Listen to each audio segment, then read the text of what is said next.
Private table में मुझे जैसे 6 दिन की सेल्स है तो मुझे टोटल सेल चाहिए। टोटल सेल कैसे निकालेंगे? 7 दिन की टोटल सेल। ठीक है जी।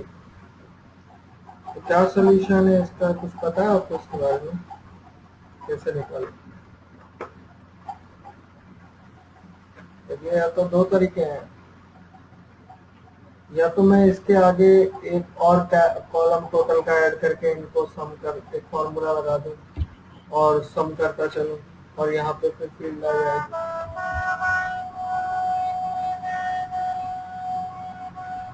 एक सेकंड। हेलो। हाँ जी सर।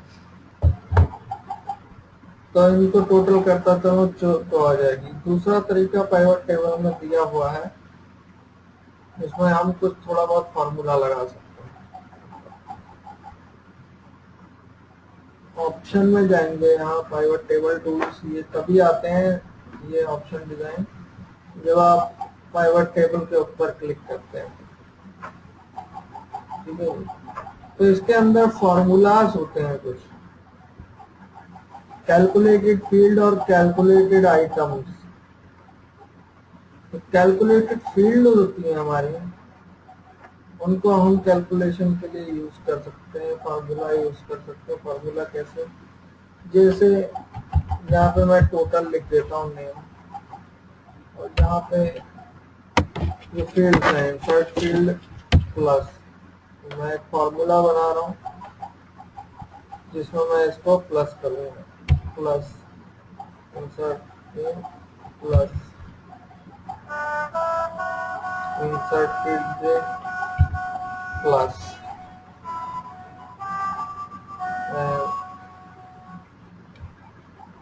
इंसर्ट फील्ड ये प्लस। हाँ जी सर, बताओ बताओ, क्लास ले रहा था।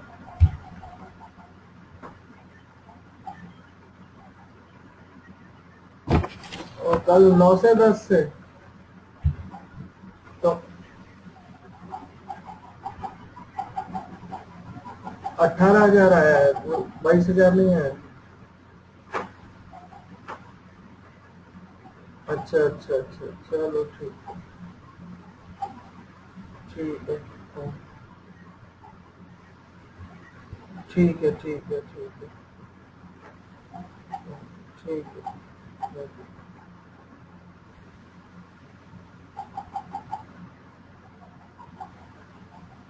तो मैंने आप देख रहे हैं एक नया फील्ड टोटल का ऐड हो चुका है, और यहाँ पे टोटल दिखा रहा है, वही के साथ होगा।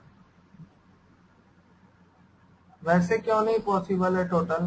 देखिए, वैसे आप जब करती हैं तो क्या होता है, यहाँ पे मैं सेल्स कर रहा हूँ जैसे 2 दिन के, और इसका टोटल चाहिए।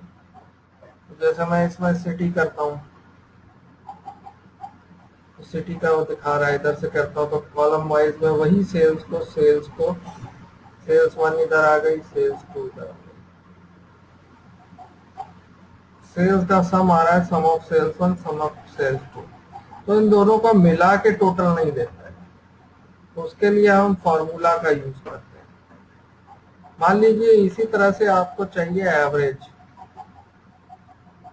एवरेज निकालना है, अब टोटल का एवरेज निकालना है, तो एवरेज के लिए एक नया फार्मूला तैयार कर सकते हैं। यहाँ ये फील्ड बन चुकी है, कैलकुलेटेड फील्ड्स में चले गए। यहाँ ड्रॉप डाउन है, इसमें लिखा हुआ है, मतलब अवेलेबल वो दिखाएगा। तो हम क्या कर रहे थे, एवरेज, एवरेज आ गया। उसमें क्या करना है हमें, टोटल डिवाइड बाय 7। ओके जी, तो एवरेज आ गया हमारे सामने। ठीक है जी, इस तरह से इस फॉर्मूले में कर सकते हैं।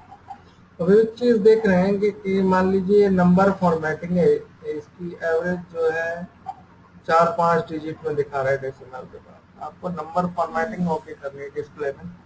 तो जो भी आइटम आप वैल्यू में करते हैं उनके नंबर फॉर्मेटिंग चेंज की जा सकती है। राइट क्लिक, इस पर क्लिक करें सिंपल, तो ये आपके सामने खुलता है। इसमें value field setting, value field setting में आपका नंबर फॉर्मेट होता है। ठीक है जी। तो मैं कोई भी नंबर फॉर्मेट, मान लीजिए करेंसी भी लगा दूं इसके साथ में, और 2 तक चाहिए, यहाँ से जो भी सिलेक्ट करेंगे ओके करेंगे तो वैसे दिखाएगा। ठीक है, किसी भी आप कैलकुलेट, किसी भी फील्ड का आप नंबर फॉर्मेट सेट कर सकते हैं। और क्या होता है इसके अंदर, वैल्यू फील्ड सेटिंग में देखेंगे तो आप सम भी कर सकते हैं, काउंट भी कर सकते हैं। सर 1 सेकंड जरूर होल्ड कीजिए सर, 1 सेकंड। हाँ जी, मैं ये बता रहा था कि वैल्यू फील्ड सेटिंग के अंदर आपके क्या ऑप्शन होते हैं। जैसे यहाँ पे सम सिलेक्टेड है तो सम दिखाता है, एवरेज सिलेक्टेड है तो एवरेज दिखाता है। ये तो एवरेज की फील्ड है। आप मान लीजिए एवरेज का एवरेज निकालना है, तो ये एवरेज सिलेक्ट कर सकते हैं, तो एवरेज ऑफ एवरेज दिखा रहे हैं। यानी कि इसमें अगर कोई और सम वाली फील्ड होती है, मैं इसको हटा देता हूँ, उससे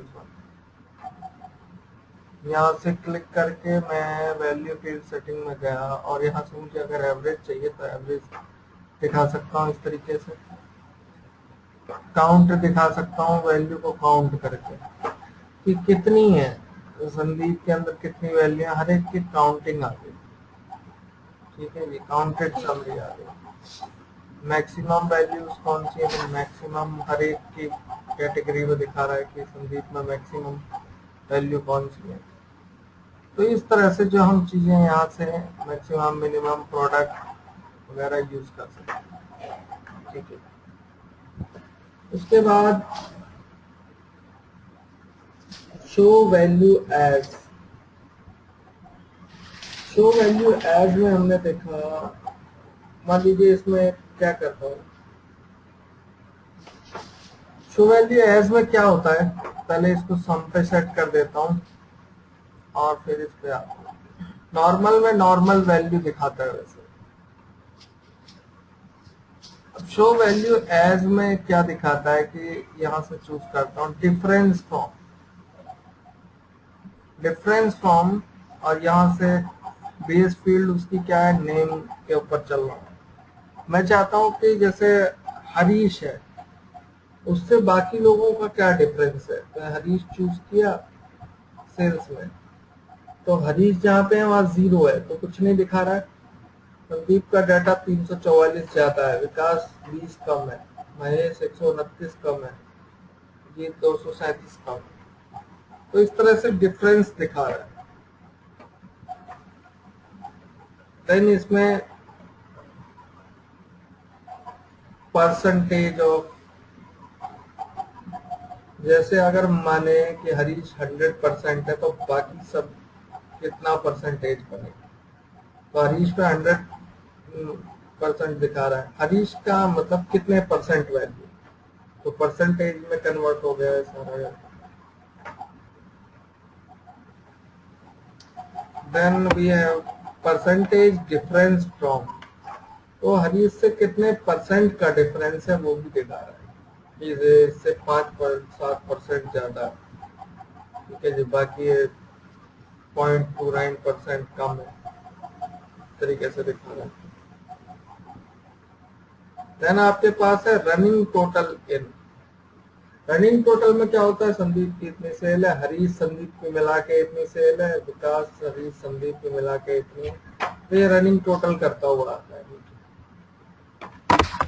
ठीक है जी।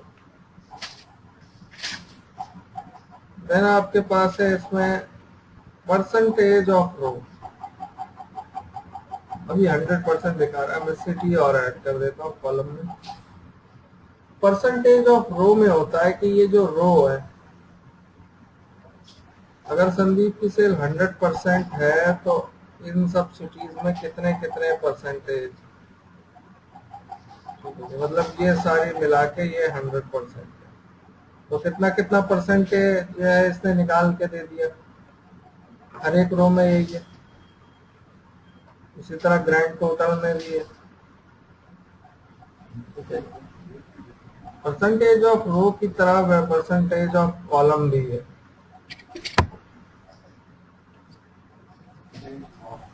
इसमें क्या है कि आपका नीचे वाला 100% देता है, जैसे ये सिटी है तो इसमें कॉलम में बलवर में टोटल सेल 100% है, तो बाकी कितने कितने परसेंटेज होल्डिंग कर रहे हैं। कॉलम वाइज करते हैं इसमें। हाँ, कॉलम वाइज है। ठीक है जी। परसेंटेज ऑफ कॉलम है, यहाँ आपको टोटल में दिखा रहा है। ठीक है जी, तो परसेंटेज ऑफ कॉलम यूज कर सकते हैं। Percentage of total, percentage of total में जो भी आपका ग्रैंड टोटल है वो 100% है, तो यहाँ पे जो वैल्यू आ रही है वो उसकी कितनी परसेंट है, तो इस तरह से आ जाता है आपके सामने डेटा। ठीक है जी, यहाँ आके 100% पूरा हुआ, इसका भी और इसका भी। तो ये आपके सामने कैलकुलेशन के काफी सारे ऑप्शन है पाइवट टेबल में। ठीक है, मैं इसको हटा देता हूँ और फिर एक और चीज लेता हूँ, एक और नई चीज लेता हूँ। ग्रुपिंग में आपने देखा होगा 10 से 20, 20 से 30 ऐसे जोड़े बनाए थे क्वांटिटी वगैरह। हाँ जी, हाँ जी। ग्रुपिंग में तो फॉर्मूलाइज में भी एक ऐसा होता है कैलकुलेटेड फील्ड की तरह कैलकुलेटेड कॉलम आइटम होते हैं, लेकिन कैलकुलेटेड फील्ड क्या होगा, ये यहाँ पे आएगी, जहाँ डाटा में आप वैल्यूज में दे रहे हैं। कैलकुलेटेड कॉलम आपके इधर वाले होते हैं, जैसे आपने ग्रुपिंग किया था तो थोड़ा सा वैसा भी इसमें कर सकते हैं। कैलकुलेटेड आइटम ले लेते हैं। ग्रुपिंग में मान लीजिए कि इनका एक लीडर था महेश, सुजीत, अभिषेक का एक लीडर था विजय। ठीक है जी, उसका नाम लिख देता हूँ मैं यहाँ पे। और क्या फॉर्मूला रखता हूँ उसमें, यहाँ नेम सिलेक्टेड है तो महेश, यहाँ इधर क्लिक करता हूँ, Mahesh insert plus Sujit insert plus Abhishek insert.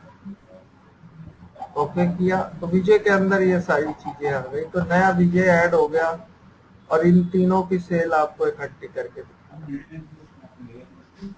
But आपको ये ध्यान रखना होगा कि ग्रुपिंग में तो क्या होता है कि ग्रुपिंग में अलग से एक फील्ड बन जाती है, बट ये इसी के अंदर आ गया। तो प्रॉब्लम क्या है, ये जो टोटल है आपको एक्चुअल नहीं दिखाएगा, तो टोटल खाली इसका होना चाहिए वही एक्चुअल। तो इस तरह से अगर यूज कर रहे हैं तो आपको फिल्टर यूज करना पड़ेगा। तो महेश, सुजीत, अभिषेक वैसे हटा के देखना पड़ेगा। विजय मान लीजिए टीम लीडर है तो उसकी सेल ये एक्चुअल वैल्यू, इस तरह से मतलब कुछ फॉर्मूले यूज कर सकते हैं। देन देखेंगे इसके बाद है सॉल्व ऑर्डर। सॉल्व ऑर्डर में जाएंगे तो हमने जो कैलकुलेटेड आइटम जो लिए होंगे वो यहाँ पे चूज कर सकते हैं, इसको डिलीट कर सकते हैं यहाँ से। अब मान लीजिए आपको ये फील्ड्स डिलीट करनी है, टोटल और एवरेज वाली, तो कैलकुलेटेड फील्ड में चले जाइए और यहाँ से आप सिलेक्ट कर करके डिलीट कर सकते हैं। ठीक है जी, तो आपके डिलीट हो जाएंगे। ठीक है, बट आपके पास पहले से अगर कोई फॉर्मूला और वो आपने लगा रखा होगा, ऑप्शन में जाएंगे, लिस्ट फॉर्मूला, ये जो आपने अवेलेबल होंगे उस पाइवट टेबल में, जितने भी आपने कैलकुलेटेड फील्ड लगा रखे होंगे और जितने भी कैलकुलेटेड वो लगा रखे होंगे आइटम, उनकी लिस्ट यहाँ दे देता है आपके पास। अभी कोई भी नहीं है, मैंने डिलीट कर दिया, इसलिए कोई भी नहीं। ठीक है, फील्ड का नाम और फॉर्मूला क्या लगाया वो दिखा देता है सॉल्व ऑर्डर। फिर देखिए डिजाइन से रिलेटेड कुछ चीज बताता हूँ आपको। एक प्रॉब्लम होती है इसमें कि हमारी पाइवट टेबल में कोई डेटा बढ़ा तो अपडेट नहीं होता। नॉर्मल डेटा हम यूज करेंगे, उसको मैं नॉर्मली, क्या होता है कि जब आप इसमें बढ़ाते हैं कोई भी डेटा तो अपडेट नहीं होता है, से मैं इसको कर देता हूँ।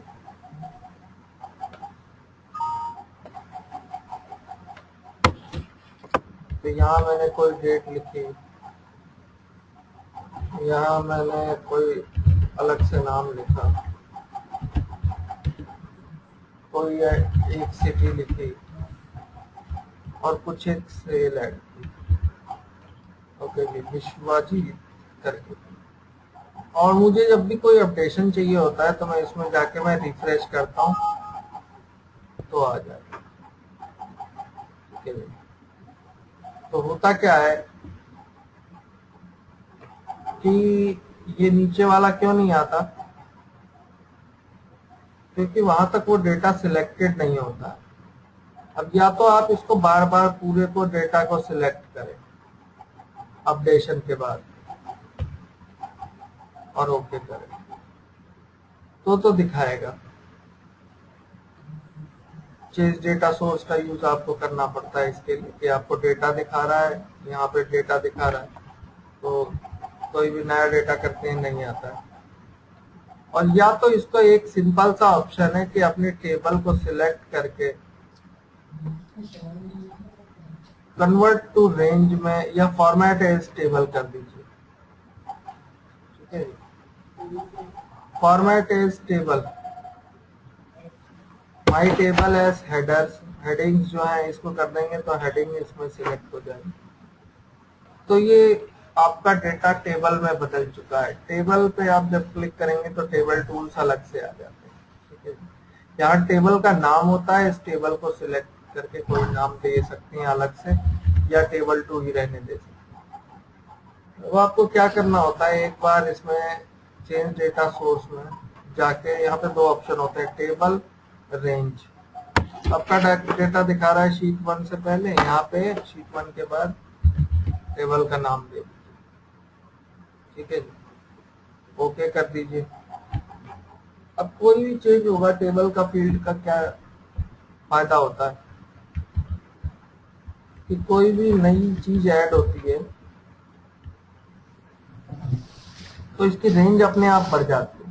इसकी रेंज कहाँ होती है, छोटा सा एरो साइड में दिख रहा है, तो रेंज कम भी ज्यादा भी कर सकते हैं। अब यहाँ तक हो गई, नीचे तक लाएंगे तो उतरेंगे, ये रेंज ऑटोमेटिक होती है। ठीक है जी,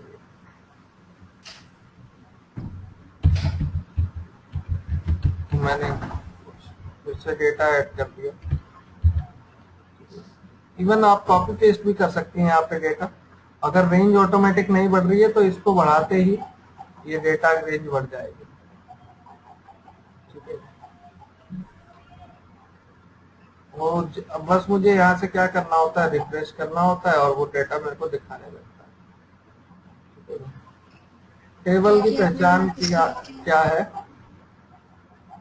टेबल की पहचान क्या है कि जैसे ही आप नीचे जाने लगेंगे ये जो हेडिंग है वो आपकी रो में चली जाएगी। ठीक है, अगर आपको टेबल से हटाना है इसको तो डिजाइन में जाके कन्वर्ट टू रेंज कर सकते हैं। ठीक है, कन्वर्ट टू रेंज में ये टेबल से हट जाएगा, टेबल नहीं रह जाएगा। ठीक है, तो ये सारे ऑप्शन इसके अंदर हम यूज कर सकते हैं पाइवट टेबल के लिए। देन देखिए कि किसी बाहर की शीट से मैंने पाइवट टेबल लगाया। अच्छा, आपको ये चीज दिखाई है कि आपको अगर सिटी वाइज जैसे रिपोर्ट जनरेट करानी है तो होता है ऑप्शन के अंदर ये बताया शो रिपोर्ट फिल्टर कीजिए। हाँ, ये फिल्टर बताया बता दिया, बताया था, एक बार फिर से बता दीजिए, मुझे रिपीट याद आ जाएगा। तो वो मेरे ख्याल से नहीं बताया वो। देखिए शो रिपोर्ट फिल्टर पेजेस है, बताया, बता दीजिए भैया, बता दीजिए। अच्छा, शो रिपोर्ट फिल्टर पेजेस इसलिए यूज करते हैं कि जैसे मान लीजिए इस डेटा में नेम है, सिटी है और सेल्स का डेटा है, डेट भी है। तो अब मेरे पास रिक्वायरमेंट क्या आती है कि मेरे सिटी वाइज अलग अलग हेड बैठे हैं। और उनकी सिटी ने क्या परफॉर्म किया है, मुझे उनकी परफॉर्मेंस देने की जरूरत है, ठीक है कि उनको मेल करनी है। क्या होता है कि ये पेज फिल्टर होता है, रिपोर्ट फिल्टर होता है। रिपोर्ट फिल्टर में आप अलग अलग चूज कर सकते हैं कि अब पलवल का दिखाना है, फरीदाबाद का दिखाना है। तो एक रिपोर्ट फॉर्मेट को अलग अलग सिटी में देता रहता है। मल्टीपल सिलेक्शन के लिए यहाँ सिलेक्ट मल्टीपल आइटम्स करके मल्टीपल, तो मल्टीपल का डेटा दिखाएगा। अब मेरे को जरूरत है कि हर एक सिटी के हेड को उनका डेटा चाहिए, मेल करना है। तो उसके लिए क्विकेस्ट वे क्या है, तो जब आपके पास छोटा मोटा डेटा होता है तो आप क्या करते हैं, यहाँ से सिलेक्ट करके कॉपी पेस्ट करके, तो ज्यादा डेटा में ये चीज मुश्किल हो जाती है। तो इसके लिए हम इसको रिपोर्ट फिल्टर पेजेस में तो है ही है, एक चीज यूज करते हैं यहाँ ऑप्शन में, ऑप्शन के अंदर होता है आपके show report filter pages. Click करेंगे, जो भी आपकी फील्ड्स रिपोर्ट फिल्टर में होंगी वो आपको दिखा देगी यहाँ पे से। जैसे ही इसको ओके करेंगे, अब देख सकते हैं नीचे अलग अलग सिटी की शीट्स बन गई हैं और उनका डेटा जनरेट हो गया। अच्छा अच्छा, ठीक है। ठीक है, ये बताया था नहीं? नहीं, ये नहीं बताया। तो इनका डेटा इस तरह से जनरेट हो जाता है।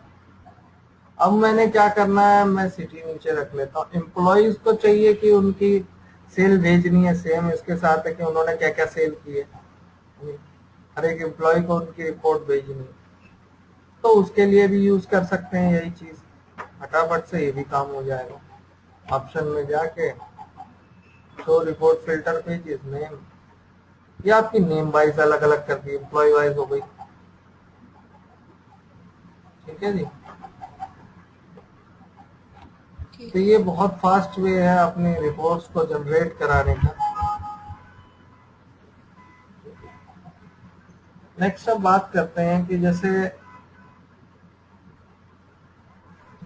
पाइवट टेबल में कंपैटिबिलिटी है कि आप एक ही पेज के ऊपर अलग अलग तरह की रिपोर्ट्स बना सकते हैं। जरूरी नहीं है कि आपने रिपोर्ट बना ली इसी में ही घुसे रहना और हमेशा। जैसे एक रिपोर्ट ये हो गई सिटी वाइज, मैं क्या करता हूँ, इसको कॉपी करता हूँ और पेस्ट कर देता हूँ यहाँ। यहाँ मैंने रिपोर्ट बना दी। अब देखिए इस पाइवट टेबल में और इस पाइवट टेबल में ये जो फील्ड्स हैं हम अलग अलग कर सकते हैं। तो इसमें मैं कर देता हूँ, सिटी को हटा के नेम लगा देता हूँ। तो एक जगह नेम वाइज, सिटी वाइज, ये समरी डेटा छोटे छोटे ऐड कर सकते हैं। ये ठीक है, कैसे किया, ये एक बार फिर से बताना। मतलब कॉपी पेस्ट करना है आपने, इसको कॉपी किया, यहाँ पेस्ट कर दिया। ठीक है जी। अब आप इस पाइवट टेबल को चेंज कर सकते हैं ये फील्ड्स के हिसाब ठीक से। है। यहाँ से मैंने इसको हटाया और नेम लगा दिया। ठीक है जी, नेम लगा दिया, यहाँ नेम वाइज डेटा आ गया। इसको चाहूँ तो मैं और भी चेंज कर सकता हूँ जैसा मर्जी। ठीक है जी। तो अलग अलग ये पाइवट टेबल, बट ये है कि इसका रो का डिफरेंस माप के चलें, क्योंकि अगर मैं इसमें ऐड करता जाऊं तो ये इस पे ओवरलैप हो सकता है। ठीक है जी, तो इसका थोड़ा सा ध्यान देंगे। तो बाकी ठीक इसको है। इस तरीके से सेट किया जा सकता है। ठीक है जी। इसको अलग अलग तरह की रिपोर्ट आपकी यहीं पे जनरेट हो गई। यहाँ पे कुछ और टाइटल दे दीजिए, यहाँ पे कुछ और टाइटल दे दीजिए। ऐसी 5-7 रिपोर्ट आपने बना दी, अब पेज पे है पाइवट टेबल। अब आपने क्या करना है, जब भी चेंजेस होंगे आपके बेस डेटा में, बस आपको यहाँ जाके ऑप्शन में जाके रिफ्रेश करना है और इन दोनों में अपने आप चेंजेस दिखा देगा। ठीक है जी। ठीक बार बार रिपोर्ट बनाने की जरूरत नहीं, एक बार अपने फॉर्मेट सेट करके बना के रख दिया, एक क्लिक किया और आपकी रिपोर्ट पूरी की पूरी बन गया। ठीक है जी, तैयार ही है ऑलरेडी, तो बार बार मेहनत करने की जरूरत नहीं पड़ती।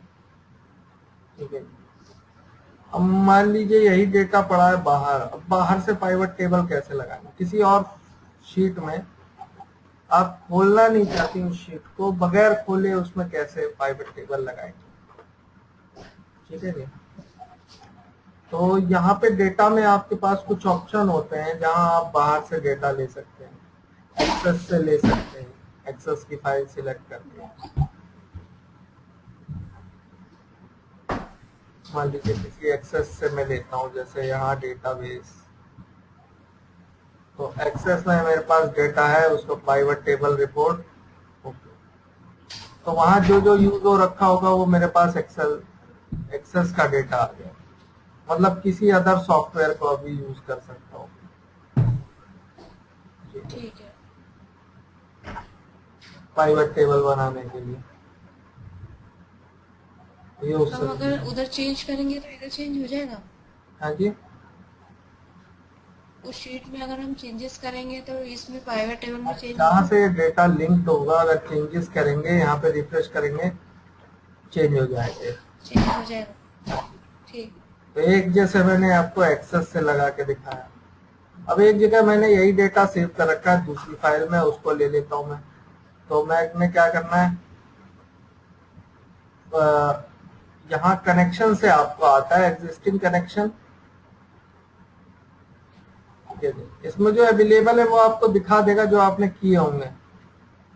हालांकि इसमें एक चीज और भी है, जैसे आपको चाहिए करेंसी रेट चाहिए तो ऑलरेडी आपको ये दिख जाएगा, national control investor currency rate. ये माइक्रोसॉफ्ट का प्रोग्राम है, ये अपने आप ही आपको करंट करेंसी रेट्स दे देता है।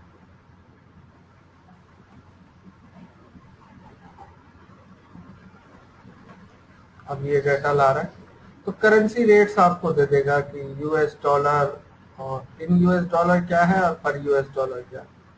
तो जैसे इंडिया का देखना है तो अभी आज का रेट चल रहा है 61.463। अब आपने ऐसी एप्लीकेशन बना दी या ऐसी चीज बना दी जहां पे आपको डॉलर की जरूरत पड़ती है और डॉलर का रेट हमेशा बदलता रहता है। तो क्या करना है, इस सेल का लिंक दे देना है। इसी शीट में लिंक देंगे तो नहीं चलेगा, मतलब यहाँ यूज करेंगे उसका लिंक दे देंगे और उसके ऊपर और फॉर्मूला लगा देंगे। ठीक है जी। तो बस आपके जैसे फाइल खोलेंगे, इसको रिफ्रेश करना है आपने, जैसे रिफ्रेश करेंगे तो ये सब रिफ्रेश होके आ जाएगा। ठीक है जी, जैसे ही रिफ्रेश करेंगे नया इस पे आ जाएगा। सारे अपना जितना भी होगा ना, जहाँ पाइवट टेबल लगी होगी जो भी होगा वो रिफ्रेश हो जाता है, रिफ्रेश ऑल से। ठीक है। देन एग्जिस्टिंग कनेक्शन में जाते हैं और पाइवट टेबल लगानी है मुझे। मैं क्या कर रहा हूँ, ब्राउज फॉर मोर कर रहा हूँ।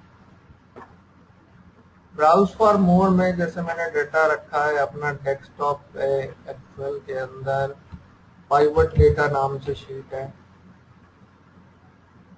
ओपन। यहाँ पे मेरे पास शीट आ गई कि कौन सी शीट में डेटा, मे बी मुझे याद नहीं, एक बार मैं खोल के देख लेता हूँ कौन सी शीट में पाइवट डेटा। तो शीट 3 में है डेटा, तो मैं इसको वापस खोल लेता हूँ। इसके अंदर existing connection, browse for more, desktop, sale pivot data, यहाँ पे भी रखा है। तो शीट 3 दिखा रहा है। यहाँ पे मेरे पास अलग अलग ऑप्शन है। टेबल का मतलब है वो डेटा टेबलर फॉर्म में आ जाएगा, टेबल बना के आ जाएगा। ठीक है जी, पाइवट टेबल रिपोर्ट में पाइवट टेबल रिपोर्ट बन के आ जाएगी। Pivot table chart and report में पाइवट टेबल का चार्ट एंड रिपोर्ट दोनों आ जाएगी। पाइवट टेबल रिपोर्ट देखते हैं तो उसके फील्ड्स आपको यहाँ पे मिल जाएंगे। इसका यूज क्यों करते हैं हम लोग, क्योंकि मान लीजिए हमारी ये जो डेटा फाइल है वो बहुत बड़ी है और उसमें खोल के हम लगा रहे हैं तो क्या होगा, फाइल हैंग करेगी आपकी, क्योंकि वो बड़ी फाइल है, कई बार खुलने में दिक्कत देती है और फिर पाइवट लगाना भी फिर मुश्किल हो जाता है, क्योंकि सेव होता रहता है ऑटो सेव से हमेशा 10 सेकंड में, तो दिक्कत है। तो बेटर है उस फाइल को बगैर खोले हम दूसरी शीट पे लगा दें, वो ना खुलेगी ना हैंग होगी। ठीक है जी, तो ठीक है। यहाँ पे हम पाइवट लगा सकते हैं। अब मान लीजिए आपको कुछ, ये तो रहा कि आपने पूरा डेटा पे लगा दिया, कुछ चाहिए आपको कि आप फिल्टर्ड डेटा किसी तरह कर सकें। अभी जो कनेक्शन से हम लेके आ रहे हैं वो पूरी तरह रॉ डेटा है, मतलब उसमें सब कुछ है। आप कुछ तरह का फिल्टर्ड डेटा चाहते हैं तो उसके लिए यूज करते हैं हम माइक्रोसॉफ्ट क्वेरी। क्वेरी कैसे यूज करते हैं?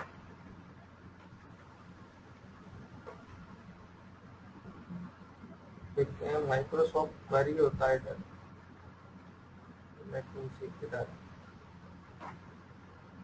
हाँ, फ्रॉम अदर सोर्सेज में माइक्रोसॉफ्ट क्वेरी है, तो हम यहाँ से ब्राउज कर लेंगे, जैसे डेटाबेस एक्सेल फाइल सिलेक्ट कर लेंगे। ओ, ओ, ओके करेंगे, इसमें से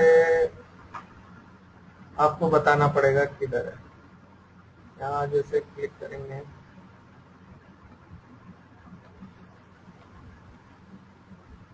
तो ये ओके करा, तो बाकी फाइल्स दिखाने लगा। तो पाइवेट डेटा वाली फाइल थी, ओके किया, ऑलरेडी यूज दिखा रहा। From other sources Microsoft query, browse और डेस्कटॉप एक्सेल।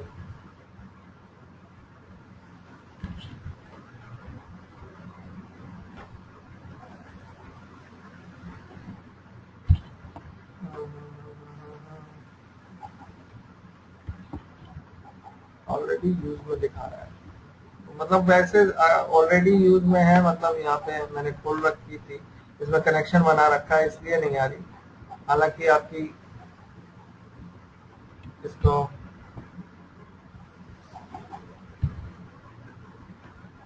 एक्सेल,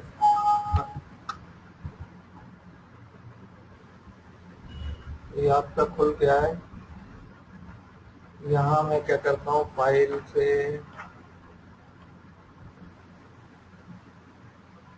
पहले डेटा लेके आता हूँ। ऐड टेबल का ऑप्शन होता है इसमें, ये अपने आप में बहुत बड़ी चीज है, ऐड टेबल।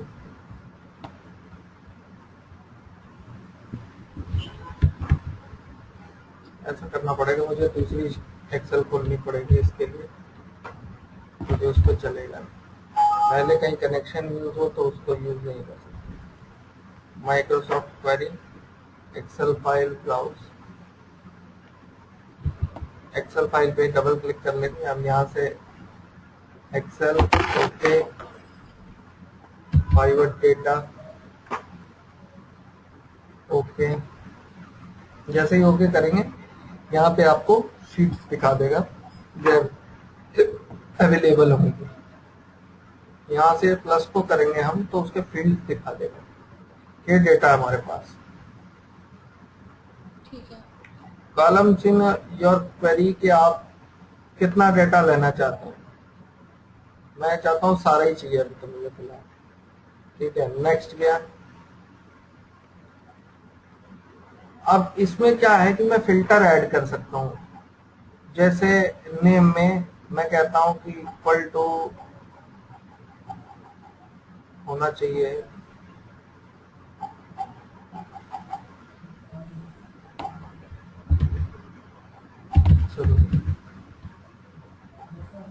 और city equal to Delhi. Okay, तो इस तरह से फिल्टर यूज कर सकता हूँ इसके अंदर। अब 2 फिल्टर ऐड कर दिए मैंने। सॉर्ट मैंने क्या करना है, मैंने कहा कि नेम वाइज सॉर्ट कर दो असेंडिंग। हालांकि एक ही नाम आ रहा है तो उसको नहीं, सिटी सॉर्ट करा लेता हूँ असेंडिंग। देन बाय आप असेंडिंग डिसेंडिंग इसमें चूज कर सकते हो। फिर return data to Microsoft Excel या फिर व्यू और edit query in Microsoft query. Finish करेंगे तो यहाँ पे view data in Microsoft query, क्या डेटा आपका जाने वाला है वो आपको दिखा देगा। क्राइटेरिया क्या लगाए हैं, उनकी वैल्यू क्या लगाई है वो दिखा रहा है।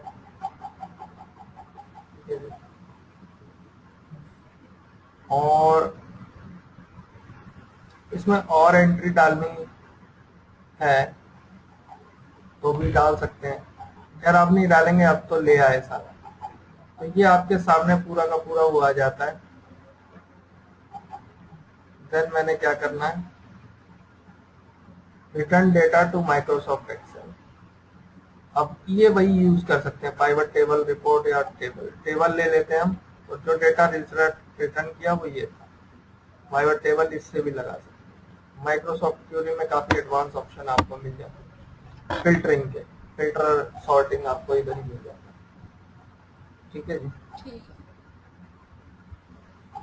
तो ये था हमारा जो टॉपिक था पूरा, एक्सेल पाइवट टेबल का जो है एंड होता है। ठीक है जी। बाकी नेक्स्ट क्लास हम कल करेंगे। ठीक है मैम। ठीक है सर।